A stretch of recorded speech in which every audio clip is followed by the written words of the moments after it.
Hey everyone, John Lorden here. Happy Friday, July 7th, 2017. Welcome to another episode of BrainScratch. We're going to get into a little bit of tough subject matter here today. We are looking into a case that involves a police shooting. There are a lot of big questions around this case. There's a lot of people that feel like this shooting didn't have to happen. There's a lot of information to consider though. So with all that being said, let's jump in and take a look. Here we have a picture of Carolyn Small, and unfortunately, she is the person that died as a result of this shooting. Before we really jump in, I have to give a very big thank you to reporter Brad Schrade and a television reporter named Jody Fleischer. They have both dug into this case extensively. A lot of the media that we're going to cover was written by Brad and or Jody, sometimes working together. She handled most of the television coverage. We're going to look at a couple clips as well, and there is video of the actual shooting. We will take a look at that, and I'll let you know my thoughts on that as well. And I also want to give a big thank you to the brain scratcher that reached out to me and made me aware of this case.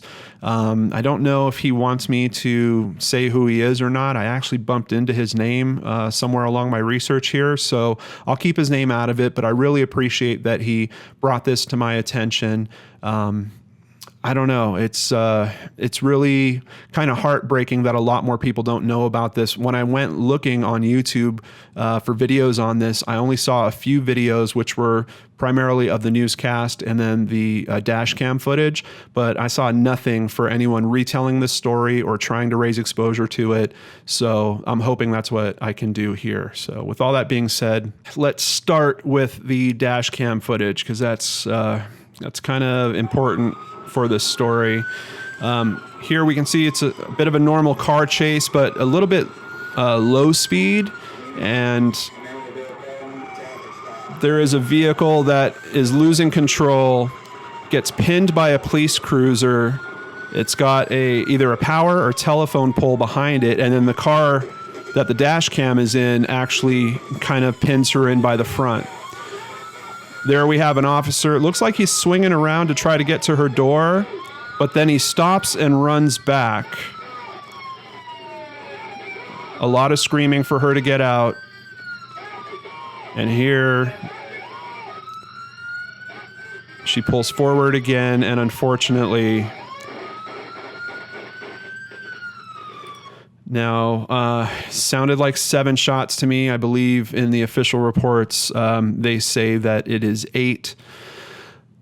A lot going on with this video footage. I think the main assumption that most people have about it is it looks like she is blocked in.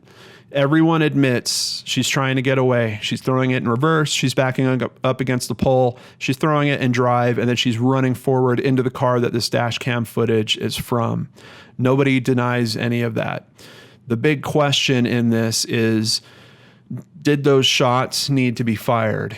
And I think that's a very hard question to answer. Of course, the police that were there on the scene, they're saying they felt like their lives were in danger. That becomes a little bit debatable. We'll get into some of the evidence around that. I don't know. It just seems like a terrible outcome. And the main thing that struck me the first time I watched this footage is the first shot goes through on the passenger side, nowhere near the driver.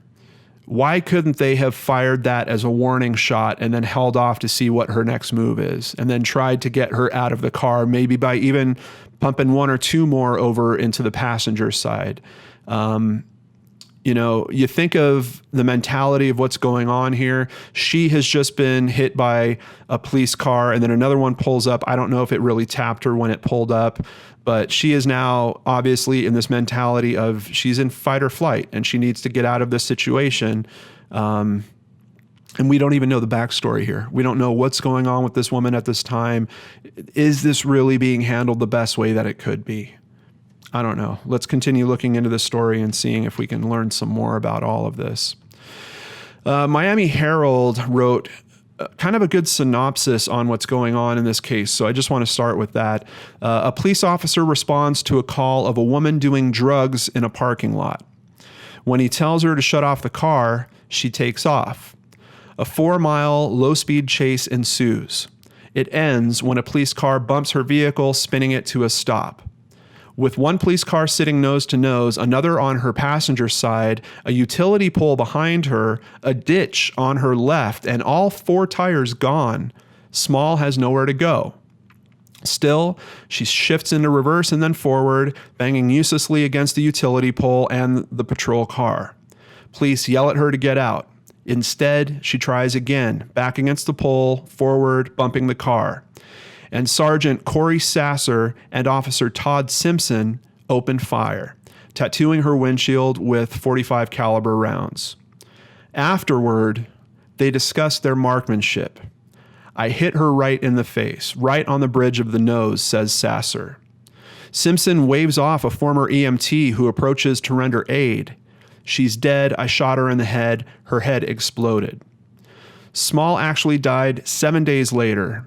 Sasser and Simpson were cleared of wrongdoing by a grand jury and by internal affairs. A civil suit was dismissed. And that is the very basic bones of this story, but that's not nearly enough to try to come to some determination of what the truth is here. I also have to say, in the video footage that I have, first of all, it's very hard with the audio to make out what anyone is saying. The only thing that I can clearly hear is them yelling at her to get out of the car. She's obviously not complying with getting out of the car.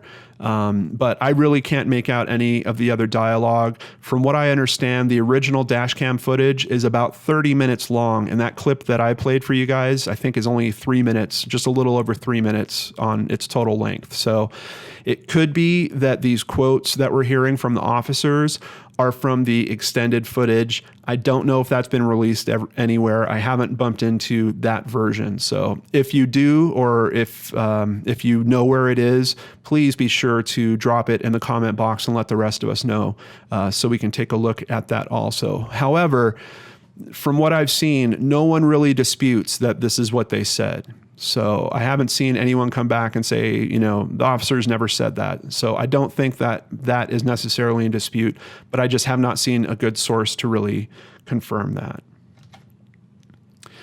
My AJC, the Atlanta Journal-Constitution, I believe is the name of the paper, did a really good write-up on this, and it actually set a lot of new things in motion. It is a long-form write-up. Obviously, I can't go through the whole thing here, but we are going to pick out some points that they made. I just wanted to share with you guys. The case is one of at least 150 fatal police shootings in Georgia since 2010. Small, who died a week after the shooting, never regained consciousness to tell her side of what happened. She had struggled for years with drug and alcohol addiction, as well as mental health problems. From what I understand, her family actually took her off life support after 7 days of her being in the hospital. So that is ultimately how she died. But obviously, she was in that condition as a result of multiple gunshot wounds from this encounter. Her divorce had finalized just days before the shooting. Her ex-husband, Keith Small, said he loved his wife and remembers her as a caring mother to their daughter, Annalise, who was 3 when her mother was killed. And she also had an older daughter from a previous relationship. His wife had relapsed in the months leading up to the shooting and been diagnosed with post-traumatic stress disorder and dissociative disorder. He believes her mental health issues played into her actions the day of the chase. She needed help from police, he said, not to be shot. This is another thing that is not in dispute. This is a woman that was struggling. She apparently was kicked out of a halfway house just 2 days prior to this because they found that she had a crack pipe in her items. There's some question. I've seen reports kind of both ways in terms of, was she really doing drugs when she was sitting in the parking lot? The police officer says when he walked up, it looked like she was picking at the passenger seat, like maybe trying to get some, I don't know, crumbs of drugs or something that might have spilled over.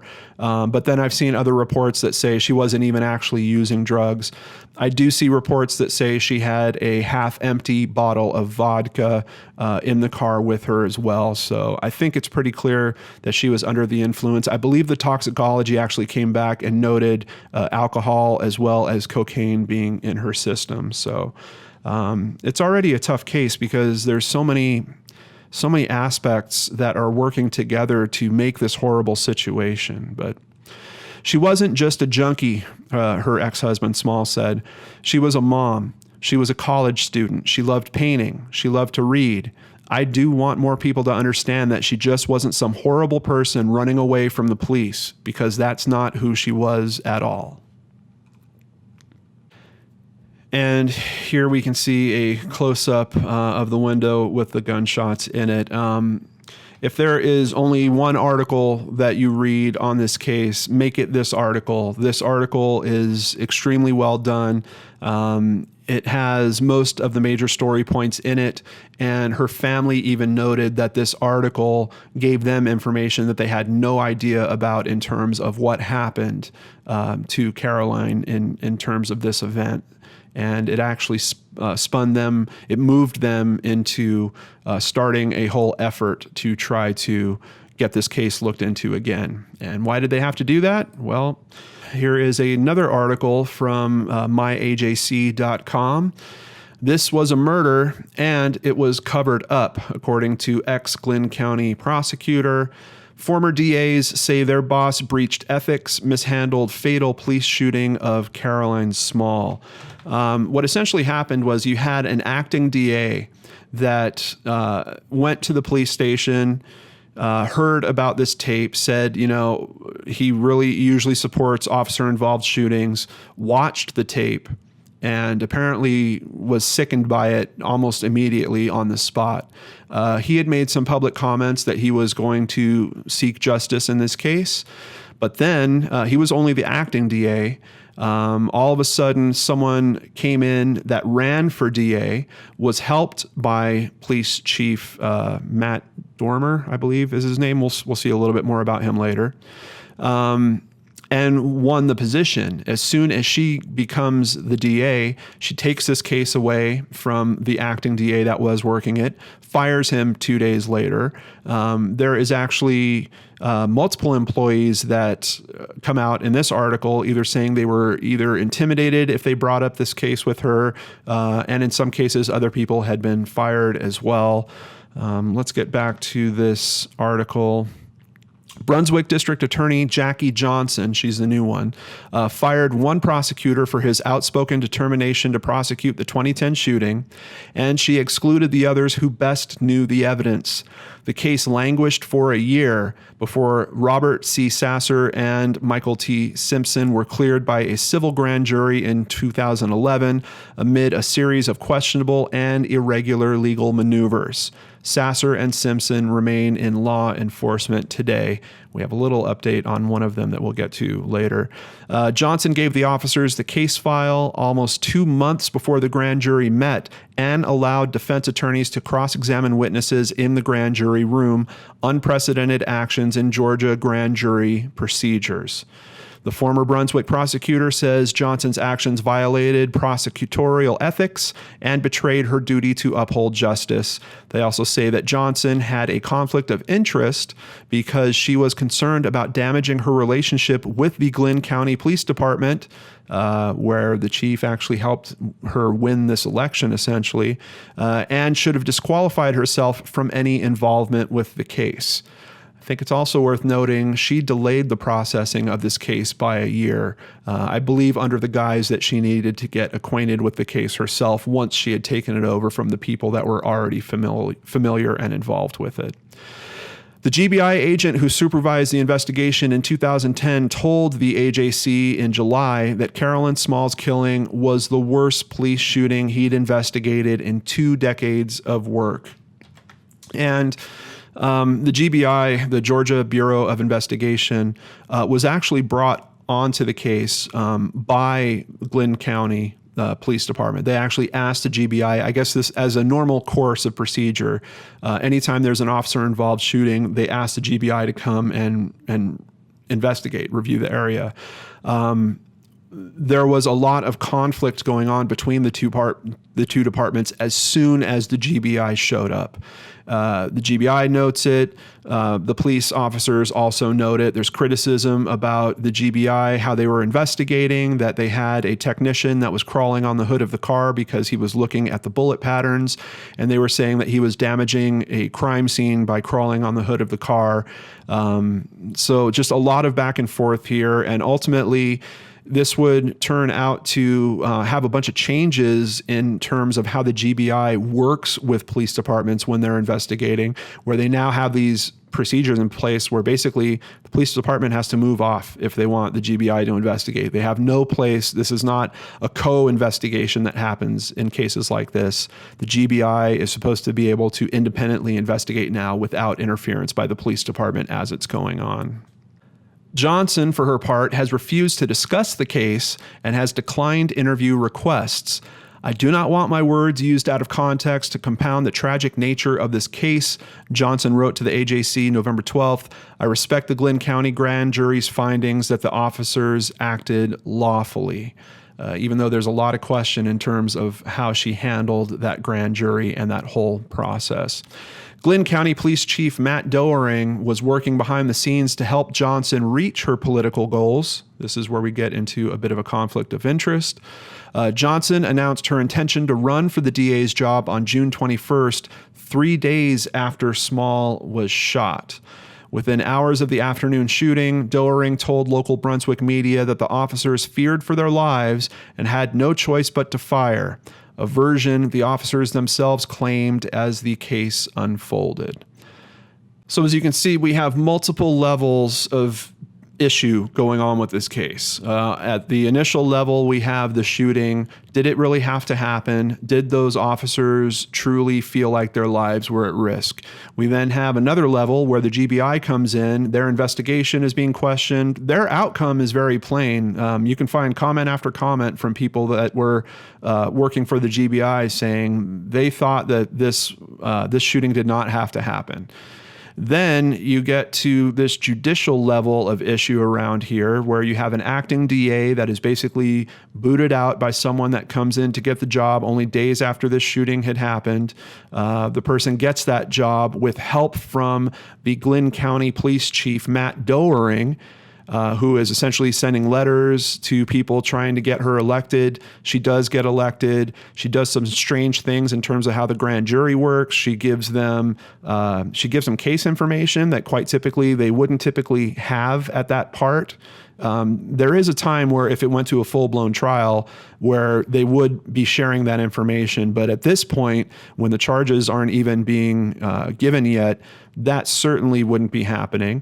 She also hides a document that she writes where she's effectively listing the charges that they are standing up against to the grand jury. That never gets presented to the grand jury. The people never hear about those charges, and they vote to let these people go. You can also find interviews from people that were on the grand jury at that time saying, we did wrong. We helped this effectively a murder occur by not making the right decision in the grand jury, but we weren't given all the information properly. And you also have this DA making a little bit of a backroom deal with the police officers, getting them to sign a concession on some of their rights, and in order saying that I won't present these charges to the grand jury. Just quite honestly, a lot of nonsense. And if you look into some other commentary around this, a lot of people are very critical of the grand jury process in general. Some people believe that a DA that is smart enough can pretty much get any outcome that they want in some of these grand jury trials, but that is just commentary. However, I have seen a lot of it, and not just in terms of Georgia's grand jury process. All right, heading over to Jacksonville.com, let's get a little bit of backstory on these officers' histories. It wasn't the first time Sasser had shot a suspect in the line of duty. As a matter of fact, there's some scary I don't think it's coincidence. There's a pattern, it seems like, here with this guy. On January 26, 2005, Sasser shot a convicted drug dealer whom an internal investigation showed was trying to run down Sasser. Before jumping out of the way, Sasser, who joined the department in 2001, fired 3 bullets into the man's car, 1 through the front windshield and 2 through the open driver's window. Sasser wounded the man in the upper right shoulder and forearm. The man later was sentenced to 10 years in prison after he pleaded guilty to aggravated assault on a peace officer. In his 15 years on the force, Simpson had never before fired his gun in the line of duty. So is one of these guys more aggressive than the other? Could one have instigated the other to shoot once he started firing? I haven't seen any real analysis on the pattern of shots in terms of who fired first. But there is a comment that was made by one of them. I need to find it. Yeah, I found the quote here back on the long article that I had mentioned, which, by the way, I'll put at the top of the sources in the description box below, so you could read through this if you'd like. When she was pulling back and forth, 2 officers stood their ground near their cars, guns drawn. Quote, "If she moves the car, I'm going to shoot her," an officer yelled. Now, once again, I can't really tell from the audio on that YouTube video. I can't hear this in particular. I do hear that there is conversational dialogue that's going in around an officer that keeps yelling, "Get out of the car, get out of the car." Once again, I have to say, no one is disputing that an officer yelled this. I'm not sure which officer yelled this, but the problem I have with this comment is when I think of imminent danger where an officer should pull their weapon and or shoot at someone, I'm thinking of something that is happening like in the blink of an eye. It has to be that type of quick decision. This tells me that there is some thought going on. There's some analysis that's happening here. This person saw what was happening, came to a conclusion, had enough time to voice that conclusion before actually acting. This, to me, this comment alone, if they could prove that this actually happened and if they could hear it in that video where I couldn't quite make it out, this tells me that maybe the urgency of the risk was not quite as high as these officers are alluding to. Some people might say that this shows some type of premeditation, that he's not saying if she runs me over. He's saying if she moves the car, I'm going to shoot her. We don't know what state this woman is in. She could have been having a severe emotional breakdown. She could have been having some type of medical event. Who knows? We don't know what was going on with her perception. And it's interesting because you will hear, if you look into this case enough, you'll hear from the chief, Matt Doering, that, well, there's one thing that the videotape doesn't give us, and that's the perception of how the officers were feeling. True. But we also don't know the perception of what she was seeing and going through and feeling either. And officers are supposed to be trained to be in these types of situations and to de-escalate and handle them. This statement just doesn't hit me right. If she moves the car, I'm going to shoot her. If I was truly worried about my life, I might say something like, if she comes towards me, I'm going to have to shoot her. I don't know. Just the statement here, it sounds like it was premeditated in a way that I am just not all that comfortable with. Now, I've got a little clip of video here so you can see something that was shown to the grand jury by the DA, which was put together by the police department to try to demonstrate that there was a true risk to the officers going on. It's a little computer animation. Here we go.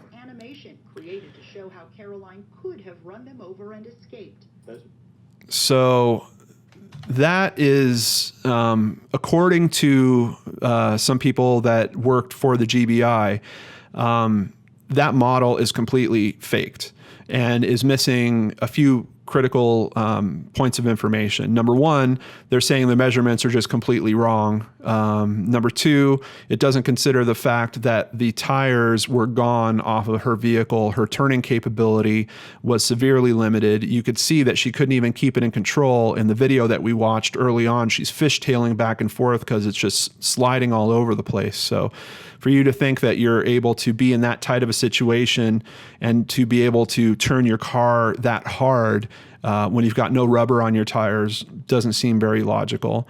And there is some controversy that where that vehicle showed the space between those two cars, there was actually another vehicle, another police vehicle that was parked kind of behind those cars. So that gap was not wide open, essentially meaning that from her point of view, even if she would have cleared those two cars, there would be nowhere for her to go because she would bump right into another police car.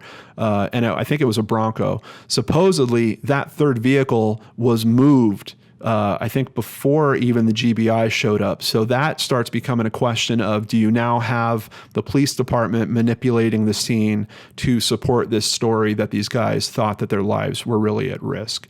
The other problem I have with that model is if you look at it, there is one officer in particular standing by the door that if she did somehow manage to get between those two cars would have been at risk.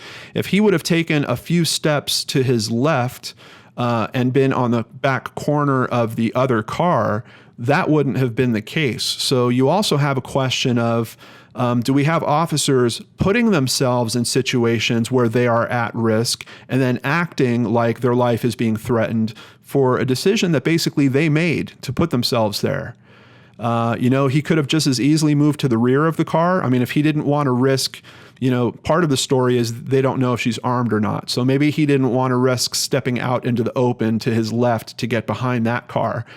He could have at least went back around his own car. He would have been in cover the whole time. He could have run up the right side and tried to get to her driver's side door.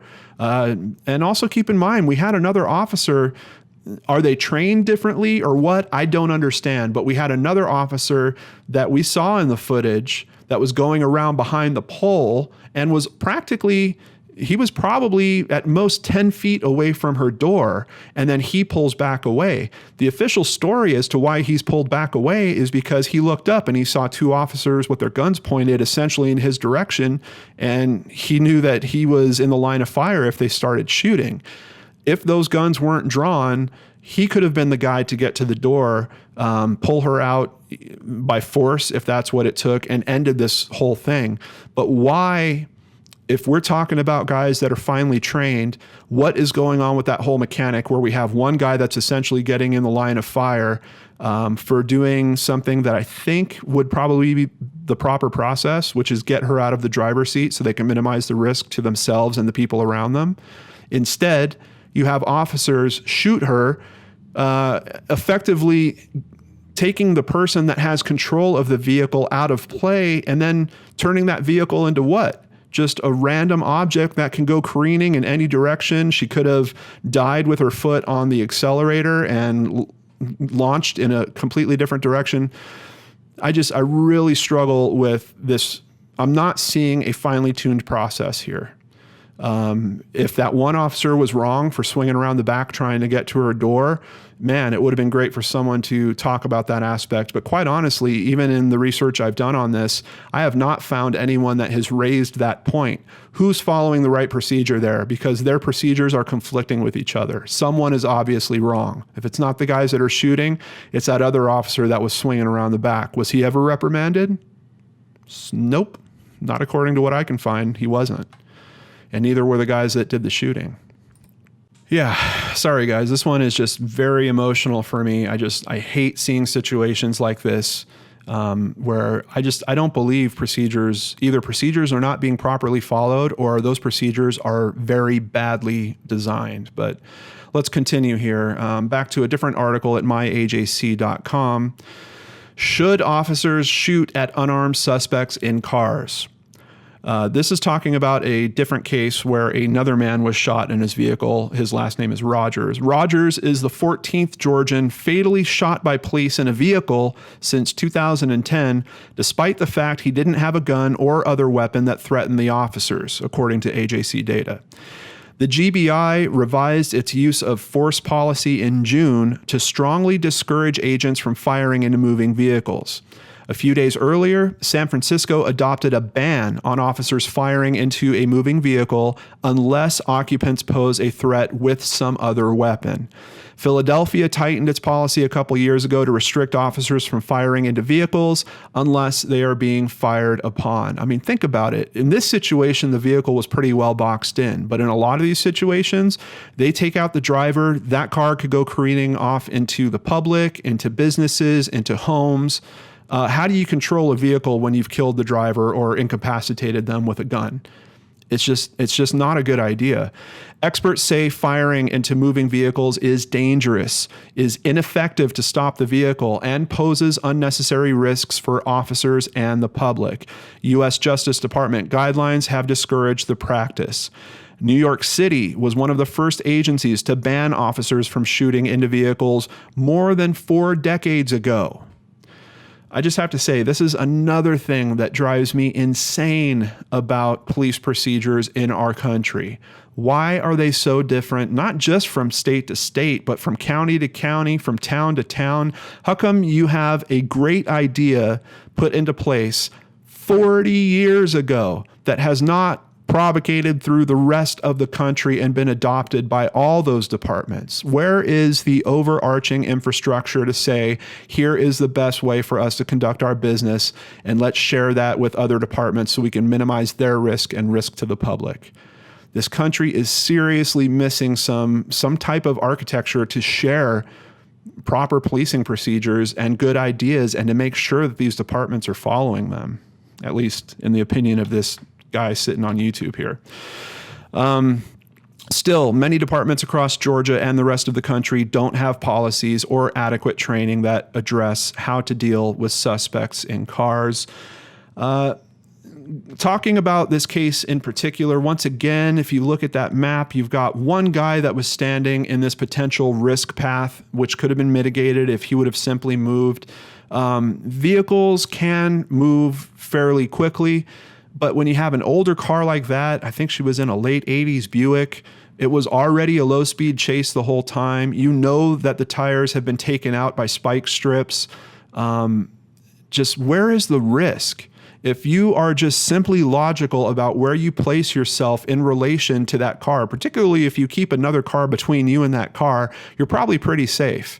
If you keep yourself outside of the front, I'd say 120 degrees of the vehicle, you're probably pretty safe. So why wasn't there a process or a procedure in place where if they have it pinned in like that, the officers would move either clockwise or counterclockwise, still remaining in cover, to get to a position close to the driver's side door so they could then run their process from there of either extracting the person or subduing the person.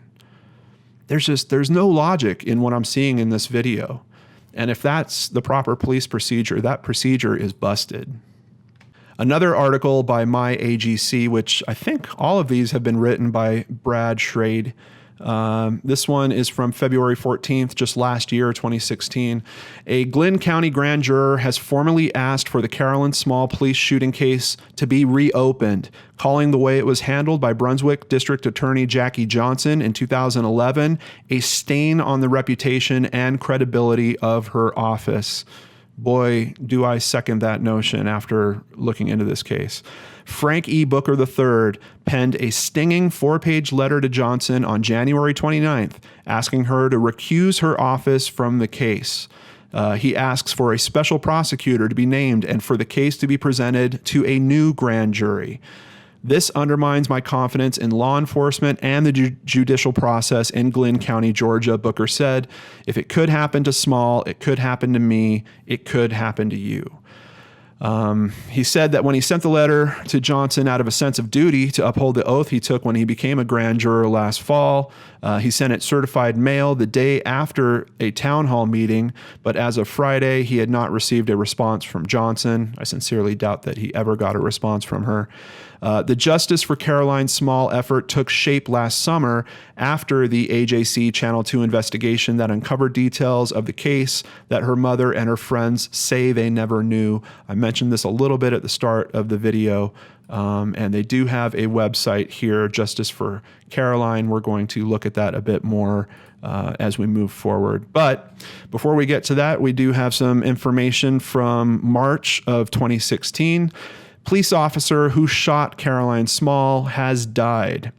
One of the two police officers at the center of a controversial 2010 shooting has died after a bout with brain cancer, according to local media reports. This is Michael Todd Simpson, the police officer who supposedly this was the first time he had to use his weapon in the line of duty. So he has passed away. Heading over to Golden Isles news, demonstrators protest Caroline Small shooting at courthouse. And here we see a photo of the protesters. They were led by Creighton Cowart, founder of the Poor Minority Justice Association and pastor of the Church of God Bible Way. And we have a quote from Creighton that I wanted to share with you here. "We have an opportunity here in Brunswick to show the world, to make a difference and make an example of how you hold people accountable. We're not saying that law enforcement is always wrong. We're saying the law enforcement is not always right. Those who are upholding the law should uphold the law."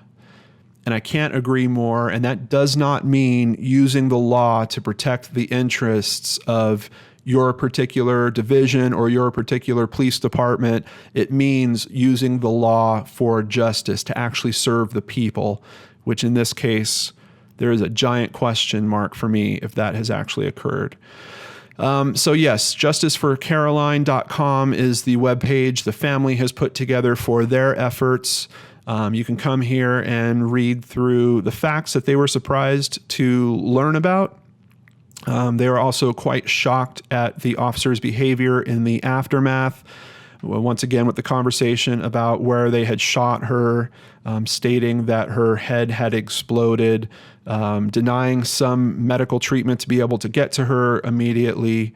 They go into the fact that the GBI was impeded by the local police department, and of course that the district attorney did not fully or fairly present the evidence to the grand jury. And basically they're asking for a second grand jury proceeding, a federal investigation of the violations into her civil rights, a federal investigation of the Glynn County Police Department and their interference with investigators, and a review of the actions and behaviors of the particular police officers, which obviously with one of them passed away, we're now talking about one person who I think I saw in an article, I think just earlier this year, was actually promoted to lieutenant. Unfortunately, one of the latest updates I was able to find on this case from May 11th, 2017, group suspends campaign for justice in brutal Georgia police shooting. I'm talking about the group, the Justice for Caroline Small, basically the website we just looked at. The group's decision comes after a 20-month campaign failed to persuade Governor Nathan Deal, Brunswick District Attorney Jackie Johnson, and other officials in Georgia to assign a special prosecutor to bring the case before a new grand jury. "It's difficult, it's hurtful," said Karen McGehee, Small's mother. "It's very disappointing, and it brings up lots of hurt because this was my child that was shot. It's not like we are saying we give up, but there aren't any doors open right now."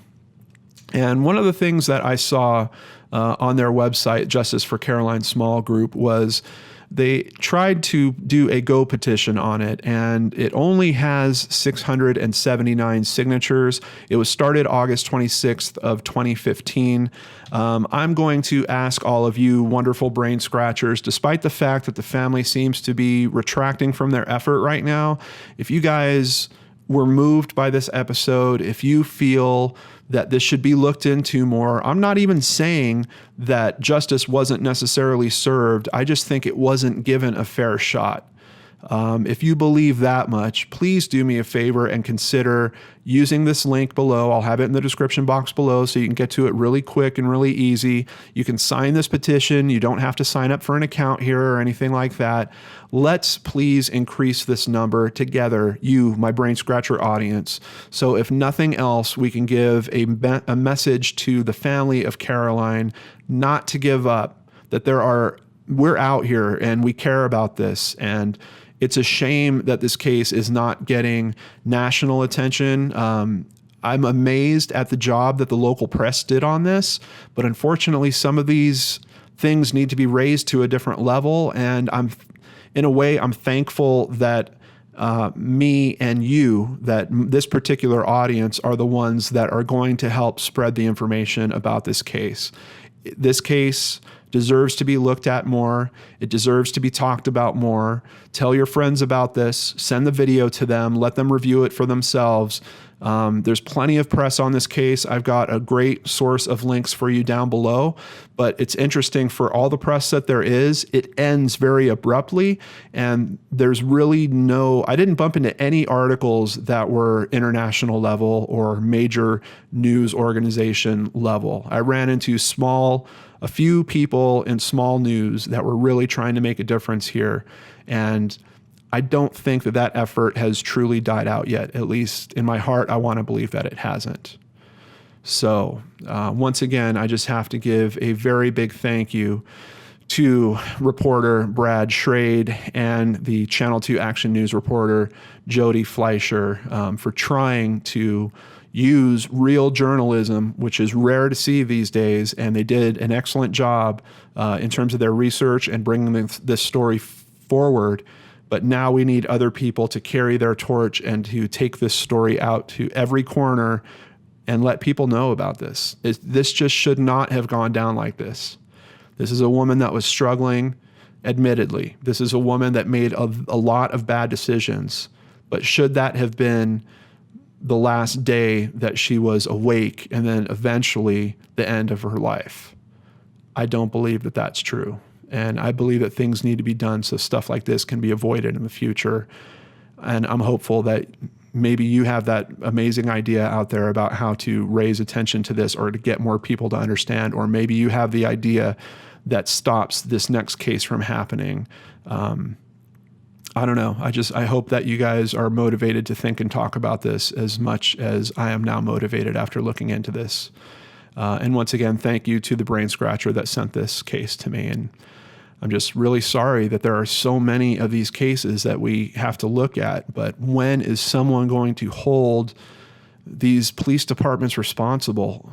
And if even beyond getting justice from individual members of the police department, when is someone going to look at how all of this is working as a whole and say, this is not working as a whole? I don't know. All right, Brain Scratchers, this is where I turn it over to you. Please be sure to share your thoughts and feelings in the comment box below. Once again, I ask, let's please be sensitive. No matter what side of this conversation you're on, there is always a way to express your viewpoint with still being respectful to others and the other side of the conversation. And guess what? That's usually the best way to actually get people to consider your point of view. And sometimes at the end of that, you might change their mind, they might change your mind, but together as people, we can help try to understand this better. And I'm really looking forward to seeing what you guys can bring to this conversation. So take care, everyone, and I'll catch you right back here on Monday on the Lord and Arts channel.